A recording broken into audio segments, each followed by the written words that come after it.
Hello, listeners. This is Kat, and welcome back to Put Your Hands Up Podfics. This will be the continuation of Always Chasing After Something. This will be Part 15, Chapter 9. Shoda watched Izuku drop into the dirt, like a furious tiger, just discovering the edge of his cage. The codependency wasn't surprising. Neither Eri or Izuku did much without the other, unless it involved Izuku's activities as Ghost. Izuku's near panic attack at realizing Eri wasn't with him was more concerning. That was something he'd need to work on. He mentally added it to the ever-growing list. If he didn't start writing all this down, he was going to forget something one of these days. "Do you want me to start the remedial lessons without you?" Vlad asked. "Please," Shoda said. There were only 6 students taking the remedial lessons, 5 from 1A and 1 for 1B, but there was a lot of material they needed to cover in the next 2 weeks to make up for the kids failing their exams. Shoda was not about to let Izuku out of his sight when he looked this flighty, though. Even if Bakugo had sat next to him and managed to distract him with tic-tac-toe of all things, Izuku still fidgeted with far too much energy. Like he'd get up and bolt the second everyone looked away. Vlad called over 5 of the 6 students and disappeared into the lodge. The 6th one, Kirishima, was obviously absent. Most of the other students trailed after in groups to relax and wind down for bed. Some stayed in the pavilion, chatting. A handful kept their eyes on Bakugo and Izuku until Eri, Kota, and Kirishima came crashing through the undergrowth. Izuku was on his feet in an instant, rushing to meet Eri and gather her in his arms. You'd think Eri had been gone for days the way he held her, instead of 20 minutes. Shoda watched them for another few minutes, getting ready to head inside and help with remedial lessons, when he saw Izuku's shoulders tense again. There was no reason for it, as far as Shoda could tell. Nothing in the woods, no students getting too close and asking questions he didn't like. Nothing to really explain why Izuku's eyes looked miles away all of a sudden. He waited a little longer before calling Kirishima over and joining Vlad, making sure Izuku actually went inside with the others. Bakugo gave him a nod as they went. He'd caught on to the mood swing too, and with him and Uraraka, Tokiyami, and Yaoyorozu coming to help, Izuku would be fine. They would distract him for a few hours, if nothing else. Unfortunately, Shoda's duties pulled him into the remedial class. He couldn't be everywhere at once, no matter how badly he wanted to. What he wouldn't give for ectoplasm's quirk right about now. His frustration meant he was harsher than he wanted to be, which in turn meant the classes ran longer than they really should have, considering the intense training they'd had earlier and would have again in only a few hours. Vlad had to reel him back in around 1 in the morning and let the kids stumble off to bed. "Is everything okay?" Vlad asked. Shoda sighed and dragged a hand through his hair. "I'm fine." Vlad raised a brow. "Drilling the same question for a solid hour despite none of them knowing the answer begs to differ." Not his proudest moment as a teacher, Shoda would admit. He leaned back against the blackboard. "I don't know what to do with Izuku," he admitted in a quiet voice. "I feel like I'm trying to hold water in my hands, and no matter what I do, he keeps slipping through." Vlad crossed his arms and sat on the edge of one of the student desks. "I don't know the full story, and you don't have to tell me, of course, but from what I've gathered, he doesn't trust easily." "That's putting it mildly." "A kid like that needs time," Vlad said. "You can make all the pretty speeches you want with him, but it won't mean as much as you simply being there day after day will, He knew that. I don't know if Izuku will give me the time to prove it. The Yakuza want his head. He's got some kind of history with Shigaraki and the League, and he wants to take off and handle it alone. Just getting him to agree to come on this trip was a struggle. Vlad whistled. Kid knows how to make enemies, that's for sure. And no idea how to make friends, Shoda said. I think Eri is the first person he's let close to him in years. Well, Eri is small and adorable, and clearly not a threat to him. It's easier for a kid like that to trust someone they know can't hurt them. And that means Izuku gets to keep control of their relationship. Shoda's gaze cut over to him. What do you mean? Just something I've noticed in kids like him, especially him after the last few days. He prefers to be in control. That's why he really freaked out when Eri was off with Koda. Shoda considered that. It made a lot of sense. If he'd been used as a lab rat, dragged around as an experiment against his will, of course he'd want control of his life now. Unknown situations were out of that control, and probably reminded him of those years in the lab. He'd have to keep that in mind. Vlad pushed himself off the desk. Just keep doing what you're doing. Keep loving on the kid. He'll come around. He stepped over to the door, glancing back at Shoda to see if he was coming. Shoda followed him out of the classroom, shutting off the lights as they went. Part of me wonders if he's been through too much to ever let himself accept someone caring about him. Vlad grunted. You can't give up on him, or he never will. There was an added pressure he hadn't needed. If he fucked up with Izuku, he might ruin Izuku's chances of ever trusting anyone else ever again. He wished Hisashi was here with him. His husband was so much better at this sort of stuff than him. They passed one of the lounges on the way to their rooms, and a shadow by the window caught his attention. He reached for his scarf before fully recognizing the shadow as a person, and was ready to attack the intruder before they shifted in the window, letting the moonlight hit their face. Only Izuku. Shoda relaxed and waved Vlad on, stepping into the lounge. What are you still doing up? He asked. Couldn't sleep, Izuku responded. Happens sometimes. Fair enough. With Shoda's patrol schedule, he often found himself staring at his ceiling when he'd rather be sleeping on the nights he stayed home. You could have turned a light on, Shoda pointed out, carefully feeling his way around the couch. There was light coming in from the hallway, but it didn't reach that far, and his eyes hadn't adjusted to the dark yet. But then I'd miss watching you trip over furniture, Izuku countered. Shoda rolled his eyes. Is there a reason you can't sleep? He joined Izuku at the window. Just thinking. Must be some heavy thoughts. Izuku hummed. Shoda waited to see if he'd offer anything else on his own, but of course he didn't. The kid traded information for a living. Getting him to reveal something without prompting or paying him was nearly impossible. It made Shoda's usual strategy for dealing with ornery teenagers null and void. Staring at them until they grew uncomfortable and spilled their guts was not a viable strategy against Izuku. Kid would take it as a challenge and stare right back. You can tell me if something's bothering you, you know, Shoda put out there. I'm fine. How was this the same kid who'd asked him to help figure out what was going on in his head last night? 2 nights ago, technically, but whatever.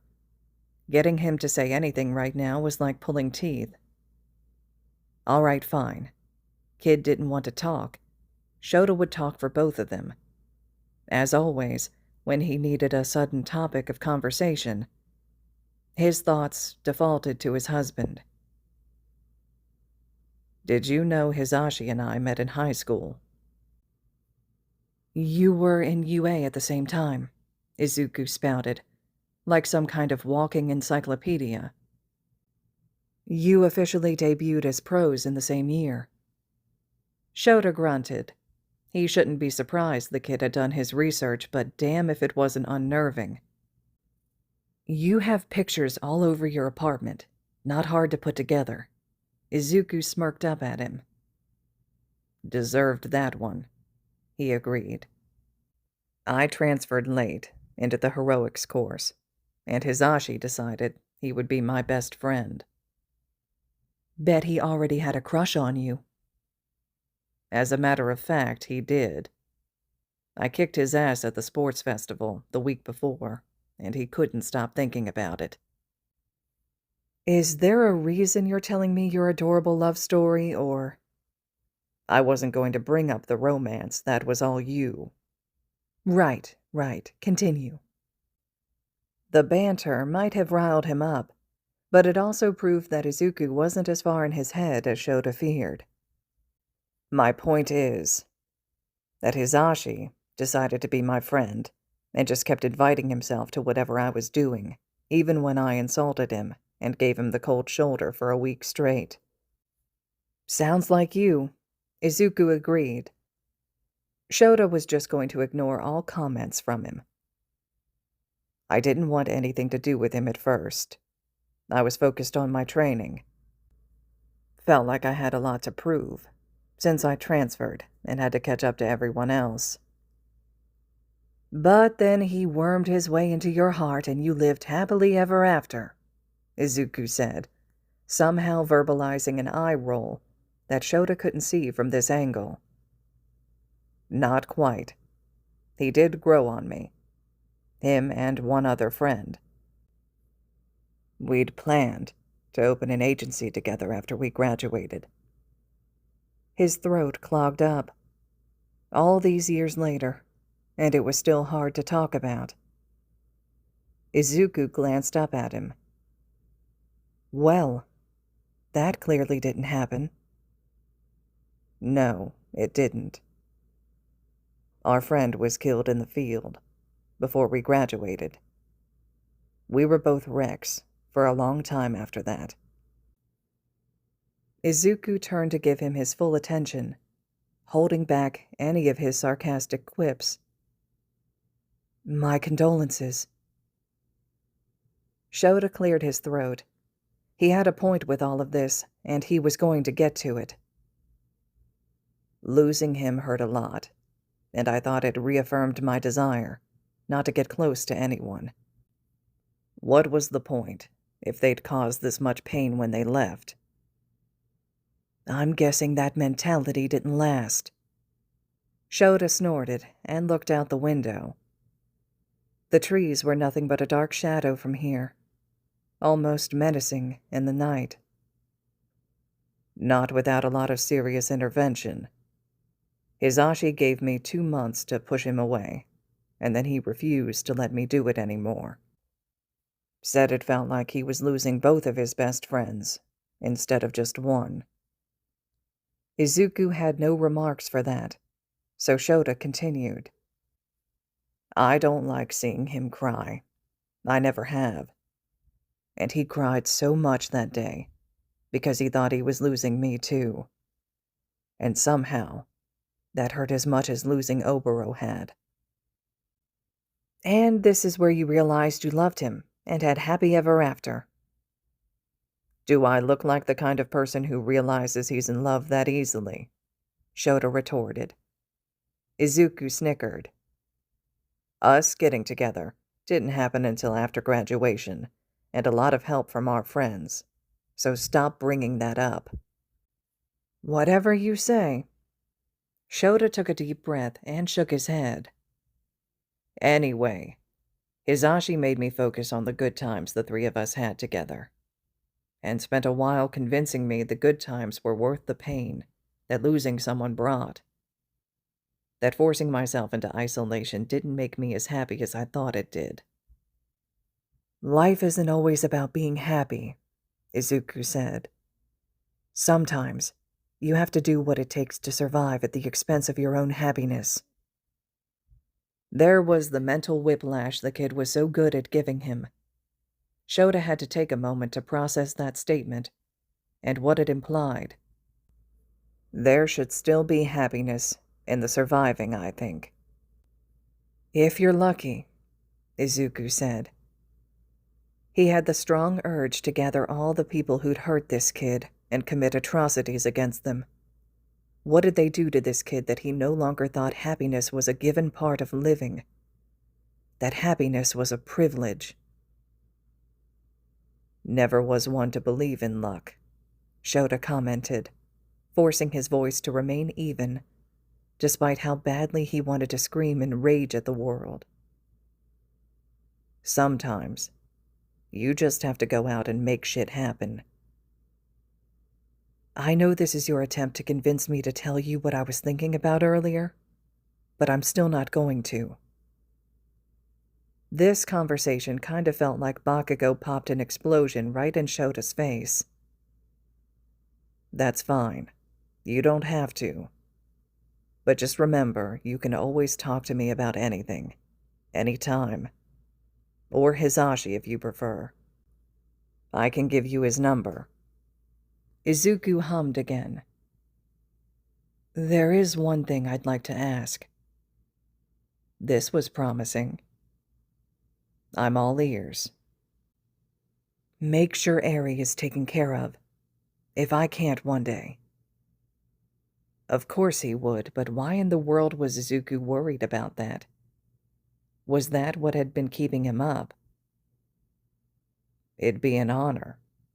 But is something going on?" "Something is always going on." "Something more concrete and immediate that has you concerned you won't be able to take care of her?" "Just making contingency plans," Izuku said. He stepped away from the window. "I'm going to try and get some sleep." "Hang on," Shoda said. He couldn't let the kid just walk away from a conversation like this. "Night, Aizawa," Izuku said. A snap Shoda didn't see, and then Izuku was gone. "Damn it, Izuku," he muttered, vaulting the couch to charge into the hallway. The kid was already out of sight, and Shoda sprinted through the halls, reaching Izuku's bedroom just in time to see the door shut and hear the lock click. Fucking hell. When that kid didn't want to talk about something, he absolutely wouldn't, would he? Now he was just supposed to go to bed like Izuku hadn't dropped about 3 bombshells on him in the last 5 minutes.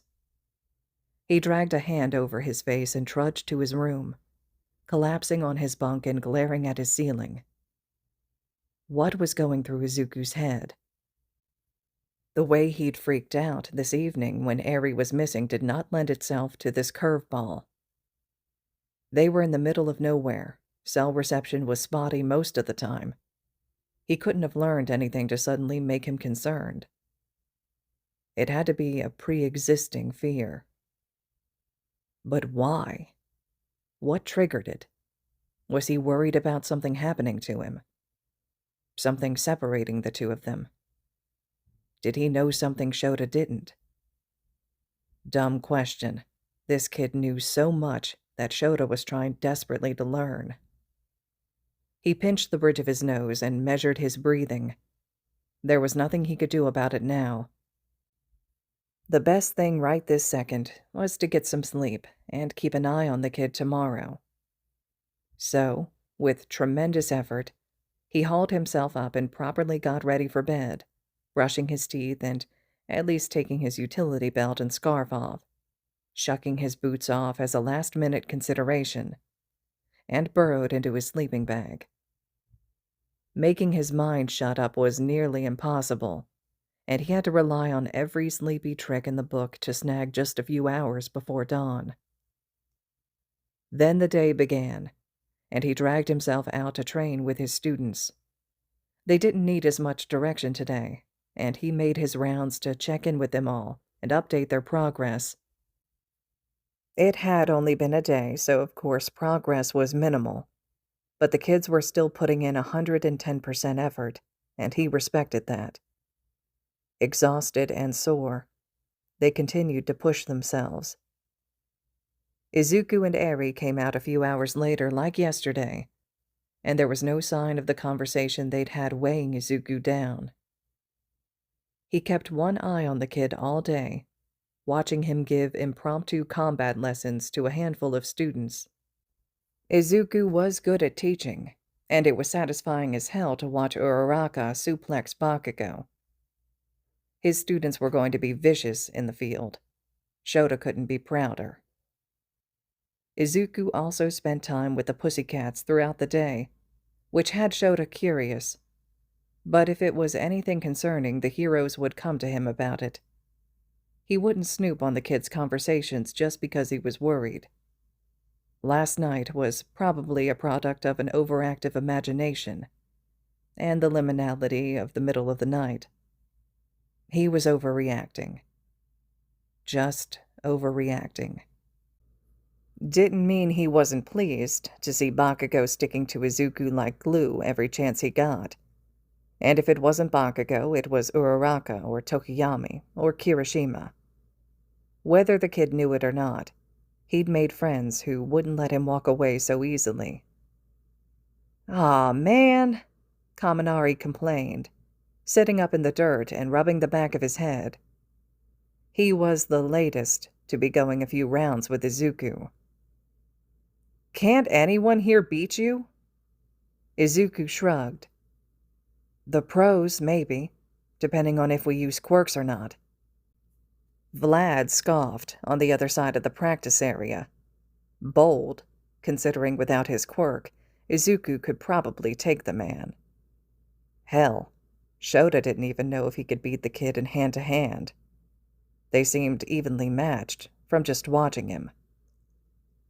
"You should fight Aizawa-sensei," Kaminari said, grinning brightly, like this was the greatest idea in history. Shoda and Izuku both disagreed. Knowing who was better in a fight wasn't something Shoda needed answered today. Thank you very much. "Pass," Izuku said. "Aw, come on," Kaminari said. "Think of what a good learning experience it would be." "If you're done sparring, Kaminari, get back to your quirk training," Shoda said. "No, the kid's got a point," Vlad called, wearing a shit-eating grin. "Let's see you up against Izuku. Show the students how to properly spar." "If you think it's such a good idea, why don't you do it?" Shoda asked. "You're the one who specializes in hand-to-hand," Vlad said. "Ooh, what's going on over here?" Pixie Bob asked, jumping up next to Vlad. The latter quickly updated her on the situation. Izuku turned to Shoda. "The sooner we agree, the sooner we can move on." Shoda sighed. The kid had a point. They weren't going to let this go, and in the time it took to convince them to drop it, the spar would be over. Now that Pixie Bob was involved, sparring might actually be the faster option. Fine. One spar. He moved into Kaminari's position, cracking his neck and stretching his arms quickly. "Oh, hell yes," Kaminari muttered, moving back out of the way. Izuku sized him up. "Quirks?" "Not this time," Shoda said. A battle of quirks between them would come down to who used theirs first. If Shoda erased Izuku's before the kid snapped, they'd devolve into a fist fight. If Izuku snapped first, he already won. People wanted to watch them fight. Quirks would ruin that. Nodding, Izuku darted forward. He stayed low, and Shoda bent his knees to compensate. There was a decent height difference between them. and Izuku clearly intended to capitalize on that. Instead of the tackle Shoda expected, Izuku dropped to his hands and swiped his legs at Shoda's ankles. Shoda went down on his left wrist, kicking his feet up in a broad arc. His toes clipped Izuku's shoulder as the kid righted himself. Shoda landed in a crouch, spinning in the dirt, and nearly mirrored Izuku's position. Izuku never stopped moving. He leapt up with another kick, aimed at Shoda's head, and when Shoda caught his leg, he spun up to kick him with the second foot, twisting in the air like some kind of dancer. Shoda had to drop his leg to properly block the hit aimed at his face. He went on the offense after that. Izuku was fast and had caught most of his students off guard. They'd all been stuck on defense against him. Shoda pressed his experience on Izuku, sending jab after jab at him and forcing Izuku to duck and weave back. Unfortunately, with the kid being so much shorter than him, it wasn't hard for Izuku to get in close under his guard and land a palm strike to his sternum. The move brought him too close, though, and Shoda locked an arm around his neck. This, however, was exactly what Izuku wanted. He squirmed until getting a foot hooked around Shoda's ankle and yanked, pulling Shoda off balance and flipping him over Izuku's shoulder, using Shoda's weight and height against him. Shoda landed hard on his back, and Izuku placed a foot on his neck, beaming. "I win!" Izuku crowed. "Oof, that's embarrassing," Pixie Bob teased. "Holy crap, he beat Aizawa-sensei," one of the students whispered. "Was that real?" Jiro asked. "Aizawa-sensei was totally holding back, though, right?" Sero asked. The part that irked him the most was that he hadn't been. Izuku removed his foot and held a hand out to help him up. "It would have been different if we'd used weapons. If I had my knives and you used your scarf in a real battle. I don't know who'd win." Shoda took Izuku's hand and let the kid pull him up. "I know your style now, too. That'll make things different." Izuku shrugged. "You've been watching me fight all day. You already knew." "Against less experienced opponents. Your style was different with me." It had to be. Shoda knew what he was doing, and fighting a bigger opponent always provided different challenges. "If that makes you feel better," Izuku allowed, holding back a smirk. "Maybe you should go again and find out," Monoma called. "Not today," Shoda decided. "You all should be focusing in on your training. If it's not hard enough, we can fix that." They all turned away immediately. That was more like it. Izuku snickered beside him. "Should I let you win next time so the class takes you seriously?" "Don't ever go easy on me," Shoda stated. Losing wounded his pride enough as it was. He didn't need the kid to let him win. That would hurt even more. "Don't you have more tricks to teach Eri?" Izuku took the dismissal for what it was and offered a mock salute before leaving. Shaking his head, Shoda made another round of the camp to check in with everyone. Another hour passed in the blink of an eye. "All right, kittens," Pixie Bob said. "That's a wrap for today. Go get cleaned up for dinner, and tonight we'll have the test of courage between the classes." Shoda was so glad he didn't have to go to any part of that, since he'd be teaching remedial lessons. But the students were excited. So he supposed that was all that mattered. All right, listeners, this concludes the first half to Chapter 9 of Always Chasing After Something. The second half to this chapter will be up next, Would love to hear any thoughts and reactions you're having to this one. I think there's a lot that happened in it that's so great. First off, we have to comment on that fight, right? Because that was amazing. I love the way it was described. I love the fact that they were a good match for one another when quirks weren't involved, that Izuku held his own against Shoda. I thought that was great. The fact that he actually gets the chance to win, right? So I think there's a lot of great elements that the author put together there. But also the way that Shoda is trying to approach Izuku, right? Sharing some of his own backstory, opening up to him a bit, and trying to be that support system for him where he can, despite the fact that, he's also acknowledging where he struggles, and he's getting some of his own support by talking about it. So a lot of great things taking place that I saw, but I'd love to hear some of the reactions you had as well. So drop your comments below, let me know what you're thinking. And as always, thank you all so much for listening.